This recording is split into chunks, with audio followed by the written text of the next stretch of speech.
তিনটি শূকর ছানার গল্প। এক সময় তিনটে শূকর ছানা ছিল। তাদের নাম ছিল জিমি, টিমি আর টমি।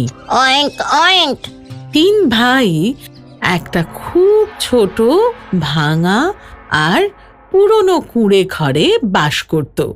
একদিন রাতে তারা যখন ঘুমোচ্ছিল, তাদের পুরনো ছাদ ভেঙে পড়ল আর তাদের পুরনো বাড়িটাই ভেঙে গেল। ফলে শূকর ছানাদের কাছে দুষ্টু নেকড়ের হাত থেকে বাঁচার আর কোনো উপায় থাকলো না। আর না, এবার আমাদের আলাদা আলাদা বাড়ি বানানো উচিত, যেগুলো ভেঙে পড়বে না, জিমি বলল। এরপর তিনজন শূকর ছানাই ঠিক করলো ওরা নিজেরা নতুন আর আরো শক্তপোক্ত বাড়ি বানাবে।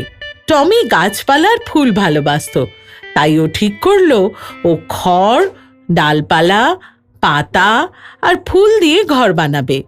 টিমি মিষ্টি ভালোবাসতো, তাই ও ঠিক করলো ও বাড়ি বানাবে চকলেট, ক্যান্ডি আর পেস্ট্রি দিয়ে। জিমি আরো চালাক ছিল, তাই ও ঠিক করলো ও নিজের বাড়িটা ইট আর সিমেন্টের মতো নির্মাণ সামগ্রী দিয়ে শক্তপোক্ত করে বানাবে। এরপর ওরা নিজেরাই নিজেদের বাড়িতে সুখে শান্তিতে থাকতে লাগলো। কিন্তু এক রাতে একটা দুষ্টু নেকড়ে লুকিয়ে লুকিয়ে টমির বাড়িতে এসে ওর দরজায় ধাক্কা মারলো। শূকর ছানা, শূকর ছানা, আমাকে ঢুকতে দাও। নেকড়েটা বলল। টমি বুঝতে পারলো যে দুষ্টু নেকড়েটা ওকে খেতে এসেছে। আমি তোমার মিষ্টি কথায় ভুলবো না। ও দরজার উল্টো দিক থেকে বলল, তাহলে আমি এক্ষুনি তোমার বাড়িটা দিয়ে উড়িয়ে দেব। নেকড়েটা রেগে গিয়ে বলল, ওই ডালপালা আর খড়ের বাড়িটা যথেষ্ট মজবুত ছিল না। দুষ্টু নেকড়ে তারপর রেগে গিয়ে একটা জোরে ফু দিয়ে বাড়িটা উড়িয়ে দিল। টমি নিজের বাড়ি রক্ষা করতে পারল না, তাই ও দৌড়তে দৌড়তে চলে গেল টিমির ক্যান্ডির বাড়িটাতে। তারপর সেখানটাতে ঢুকে ও দরজা বন্ধ করে দিল। দুষ্টু নেকড়েটা আমার বাড়ি উড়িয়ে দিয়েছে, ও আমাকে গিলে খেতে চায়। টমি হাঁপাতে হাঁপাতে বলল, ভয় নেই, ও কোনো মতেই আমার বাড়িতে ঢুকতে পারবে না। টিমি বলল। এরপর দুষ্টু নেকড়েটা লুকিয়ে লুকিয়ে টিমির বাড়ির সামনে এসে পৌঁছলো আর দরজায় ধাক্কা দিল। শূকর ছানারা, শূকর ছানারা, আমায় ঢুকতে দাও। দুষ্টু নেকড়েটা নিজের ঠোঁট চাটতে লাগলো। আমরা তোমার মিষ্টি কথায় ভুলবো না। শূকর ছানারা বলল, তাহলে আমি এক্ষুনি তোমাদের বাড়ি ফু দিয়ে উড়িয়ে দেব। নেকড়েটা রেগে গিয়ে বলল। শূকর ছানারা ভয়ে কাঁপতে লাগলো। মিষ্টি দিয়ে বানানো বাড়িটা যথেষ্ট মজবুত ছিল না। দুষ্টু নেকড়ে তারপর রেগে গিয়ে একটা জোরে ফু দিয়ে বাড়িটা উড়িয়ে দিল।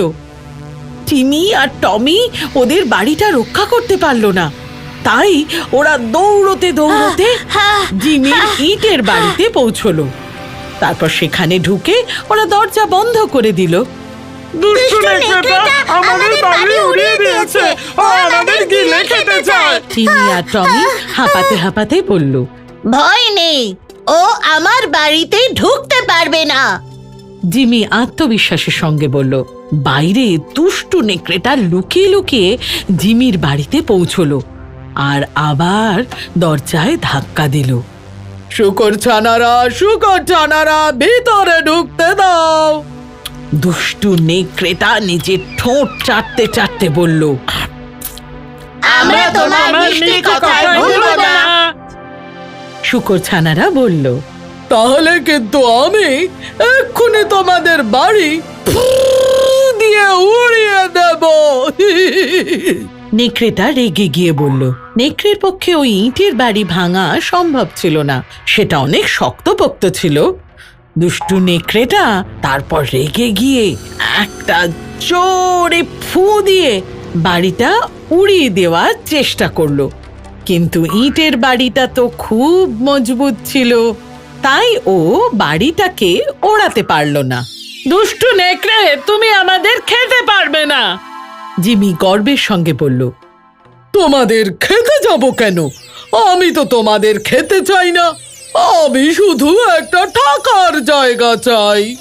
ধূর্ত নেকড়েটা বলে উঠল, আমি কখনো তোমার মতো এত সুন্দর একটা বাড়ি বানাতে পারবো না। নেকড়েটা আরো বলল, এখান থেকে চলে যাও দুষ্টু নেকড়ে, আমরা তোমাকে খুব ভালো করে চিনি আর আমাদের বোকা বানাতে পারবে না। জিমি বলল।